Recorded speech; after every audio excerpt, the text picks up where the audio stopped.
like most of you, I am not a professional speaker, but some do say that I am a professional justice seeker. My story goes back in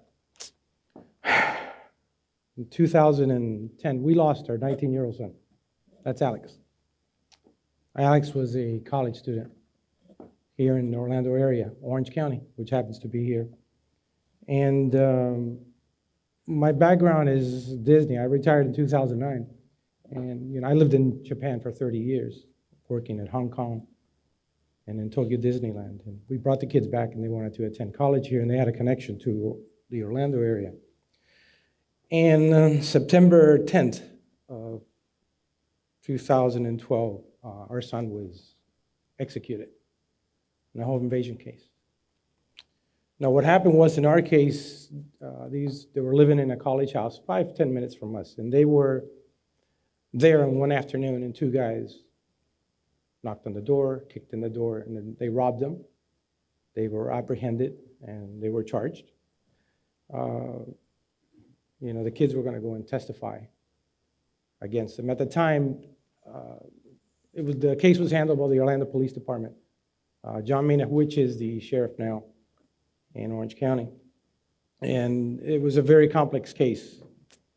The two individuals were apprehended. They were facing life in prison because of their priors.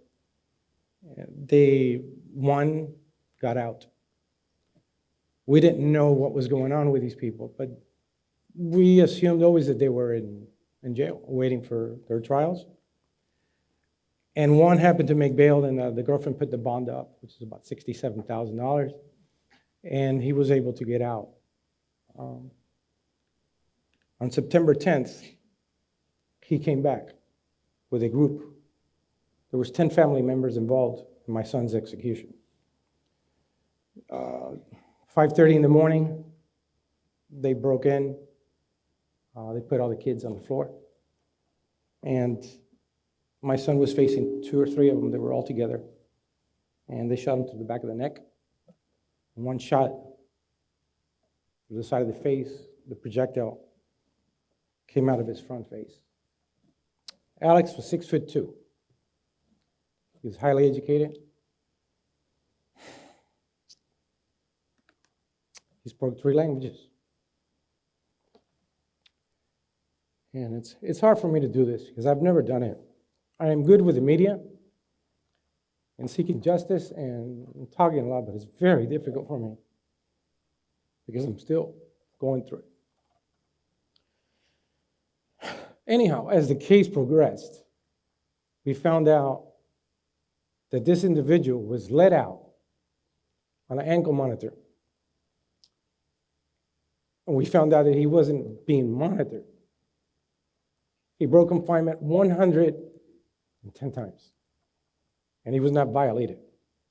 So basically, he was thugging around the streets in Orlando, Pine Hills, wherever, and he was planning the execution of our kids because he wanted to silence witnesses.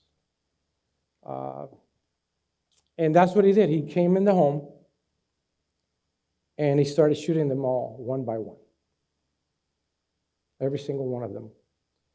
He shot 2 of them in the head, 2 of his friends. They survived. Alex did not make it. They were a pool of blood running out the back door. They made it. Alex, there was no miracle for our son, Alex. Here we are 10 years later, and we are still dealing with our case.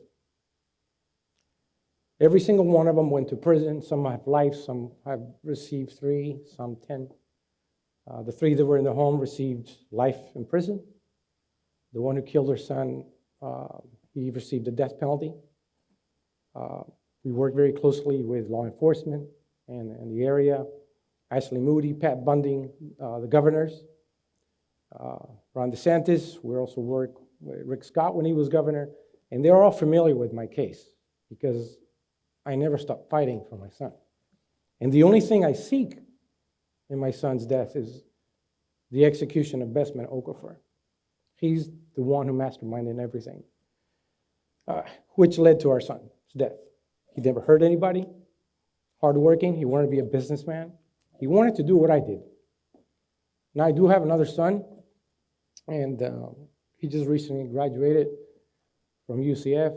He's got a forensic science degree, criminal justice, and now he wants to be a prosecutor. So he's in law school, and he will finish next year. It was very difficult for him. So 10 years later, we're back fighting justice for my son. We go to trial next month, believe it or not.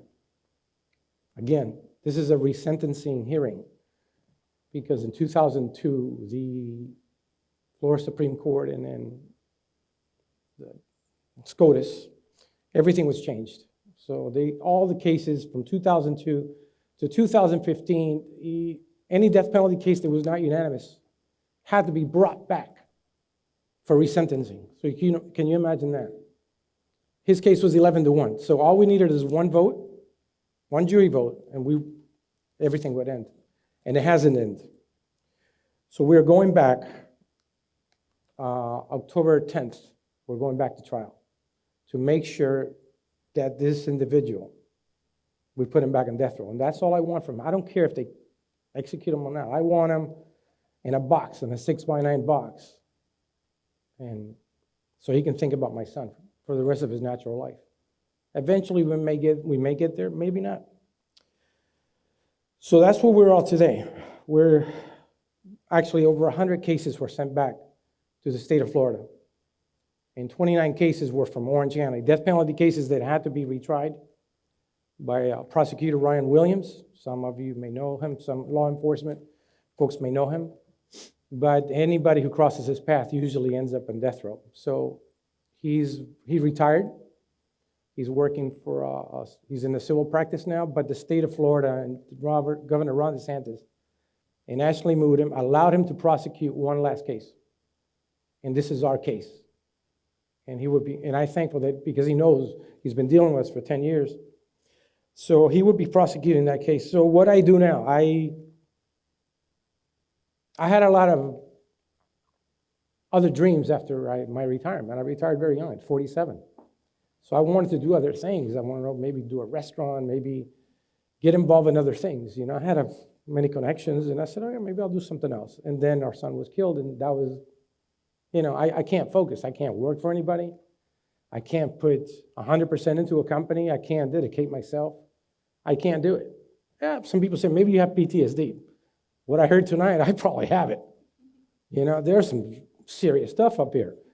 I haven't been there, but it did cross my mind. I have to be honest with you. It did cross my mind once or twice because I felt at the time that I failed my son. I should have been there. I had no idea. I was always involved with some legal things, and I know the law very well. I'm connected with law enforcement. These Mina, Grady Judge, for crying out loud. I live in his county. He knows where I live. So I really can't do anything bad, Marco Lopez, Osceola County Sheriff's Office, they all know me. They know I'm always fighting, not only for law enforcement officers, but for victims. And what happens is, after my case went out there, in all the media and all the attention, we started our little website and stuff, and I learned that people were reaching out to me. And these are other families, mothers, fathers, that their kids have been shot and killed. I know the case here. Very case to a Vietnamese family that were shot. I know that case hasn't been resolved, but someday it will. But family mothers started reaching out to me. Rafael, I lost my daughter. She was shot in a drive-by. Rafael, I lost my son in Colorado. And I can't seem to get any justice. Nobody's even paying attention. They shot him, and they left him on the street. And that's where I get into them. I try to help them how to seek that justice. I go out, I call the police department in Colorado Springs. I go, what's going on here? I call the media, and I put them on notice. And I teach these families how to get there. And Lord and behold, several cases have been solved. They have been arrested, especially in Colorado. I told her, put a big billboard sign. I want justice for my son. And boom, people came forward, and they got the justice. He was arrested. He got life in prison. And it happens a lot. And that's what keeps me sane. I think if it wasn't for them, sadly, I don't know where I would be. It's very difficult for me. My family I have great support. My fiance, great friends. Alex's mother is devastated, of course, but she's strong. We're going back to court for another 3 weeks. We're going to have to see this guy again. I hate looking at this guy. He makes me sick. I wish I can jump over the counter and do what I can take care of the business, but I can't because there's a law enforcement officer there, and he's just one. I got 15 of these guys, one beside me, one here, one there, one there. It's impossible, but I thought about it many times. They even asked me, Rafael, are you going to jump today? I said, no, not today, maybe tomorrow. He goes, okay, we'll keep an eye on you. But I want to tell you that if you're in that kind of situation, there is hope. My kind of therapy is not going out and seeking it maybe in church, maybe not going to a doctor, taking medication. That I can't do that. I went to one of these meetings. It made me worse. But it's good for some people, and maybe it's not good for you, like it's especially for me. I go out and I want to help people who have been victimized. Rapist girl, I helped one girl who got raped. The guy was about to get out. I went to the judge. I wrote the judge. 1,000 people made calls to that judge. Do not let this guy out on an ankle monitor. He did not. He ended up getting 55 years in prison. So he wanted to be out doing his thing. But anyhow, that's pretty much it. I like to thank. I can't believe she brought me out here, as crazy as I am, because I told her, you should look at my clips in the news. I don't think this is the type of person you want up here. And she goes, no, I think you should come. And Kathy up to, no, he's good. He's going to behave. He's going to behave. But I want to thank everybody who came out here to listen to our story. And there's some really, those stories up there, they just set me back. They just put me in that mode. But, I'm glad they're all doing well and they changed their lives. And, that's pretty much it. Thank you so much.